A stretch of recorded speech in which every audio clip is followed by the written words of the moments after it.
Train train करता हुआ alarm बोले जा रहा था, मगर सुरभि गहरी नींद में सोई ख्वाबों की दुनिया में मगन थी।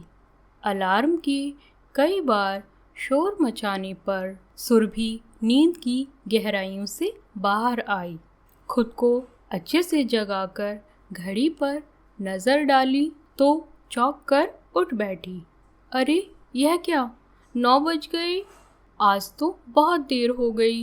बच्चों के स्कूल की गर्मियों की छुट्टियां हो चुकी थी और पति देव भी ऑफिस के काम से 2 दिन के लिए बाहर गए हुए थे, इसलिए उसे बेफिक्री की नींद आई थी।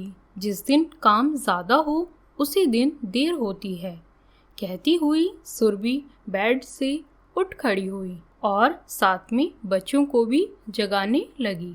उठो, नानी के नहीं जाना, लेट हो जाएंगे। बच्चे माँ की आवाज़ सुनकर फौरन जग गए।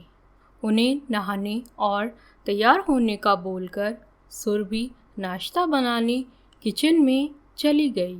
इधर बालकनी में बैठे ससुर मोहनलाल जी अखबार पढ़ रहे थे।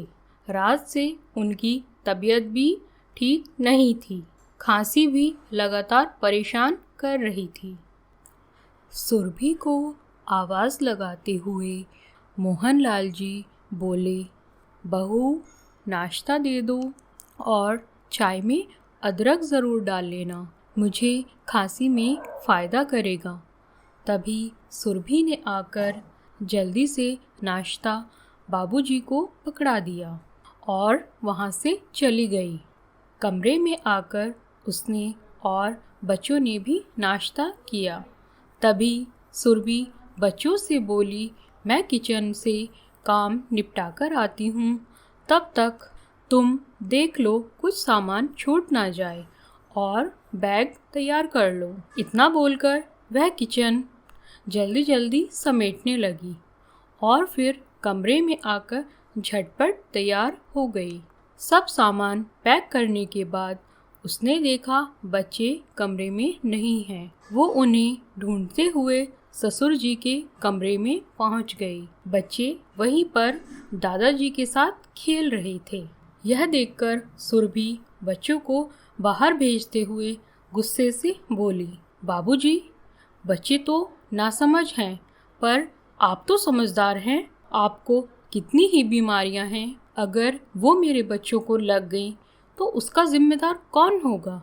यह सब सुनने के बाद बाबूजी कुछ भी ना बोल पाए। इतना सब कहकर सुरभि बच्चों को लेकर स्टेशन रवाना हो गई। उधर बेचारे बाबूजी उन्हें जाते हुए देखते रह गए। बहू से यह सब सुनने के बाद उनका मन उदास और अशांत हो गया।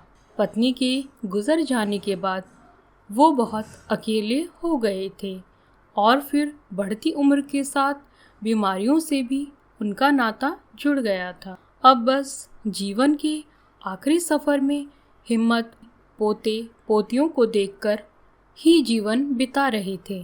खैर, खुद को संभालते हुए बहू की बातों को नज़रअंदाज करते हुए फिर से बालकनी में आकर बैठ गए। तभी कांताबाई खाना बनाने के लिए आ गई। बाबूजी की तबीयत देखते हुए उसने बाबूजी के लिए गरम काढ़ा बनाकर दिया, जिससे उन्हें काफ़ी राहत महसूस हुई। काम ख़त्म कर कांता भी चली गई। खाना खाकर मोहनलाल जी भी अपनी किताबों के सहारे बैठ गए। इस उम्र में अब ये किताबें ही उनकी सच्ची हमसफ़र और दोस्त थीं। सोते जागते पढ़ते हुए दिन गुजर ही गया। रात हुई तो खांसी खूब परेशान करने लगी। दवाई से भी कोई खास फर्क नहीं पड़ रहा था। वैसे भी घर में कोई नहीं था, ऐसे में उन्हें खासी परेशानी होने लगी। सुबह कांता आई, तब उसने गरम अदरक वाली चाय और काढ़ा बनाकर बाबूजी को दे दिया, जिससे उन्हें काफ़ी आराम मिला और वह कुछ देर के लिए सो गए। तभी सुरभि का फ़ोन आया और वह कांता से घर का हालचाल मालूम करने लगी। तभी कांता ने सुरभि को बताया, मैडम जी, कल रात कॉलोनी में कई घरों में चोरी हुई, पर आपका घर बच गया क्योंकि बाबूजी रात भर खांसते रहे, इसलिए शायद बाबूजी की खांसी की वजह से चोर आपके घर में आने की हिम्मत नहीं कर सके।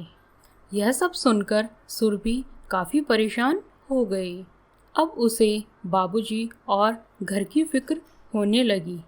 कांता को बाबूजी का ख्याल रखने और जल्द ही घर आने का कहकर उसने फ़ोन काट दिया।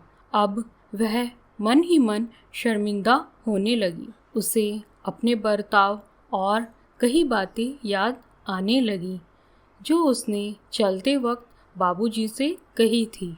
वह अपने बच्चों को बाबूजी की खांसी से बचाना चाहती थी और आज उसी खांसी की वजह से उसका घर, धन, संपत्ति का बहुत बड़ा नुकसान होने से बच गया था। सुरभि भगवान के सामने जाकर पश्चाताप करने लगी। उसे अपनी गलती का एहसास हो चुका था। उसने निश्चय कर लिया कि वह बाबूजी की खूब सेवा और मान सम्मान करेगी। आखिर वह घर के बड़े बुजुर्ग थे और फिर बड़ों का आशीर्वाद और आशीष जितना भी मिले वह कम है। यह सोचकर उसका मन अब सुकून से भर गया था। दोस्तों, कैसी लगी आपको ये कहानी? उम्मीद करती हूँ आपको ये कहानी पसंद आई होगी और आपने इस कहानी से बहुत कुछ सीखा होगा। आपने इस कहानी से क्या सीखा और कैसी लगी मुझे कमेंट में ज़रूर बताएं। साथ ही इसी तरह की और रोचक कहानियाँ देखने के लिए और मुझे सपोर्ट करने के लिए चैनल को सब्सक्राइब, लाइक और शेयर करना ना भूलें।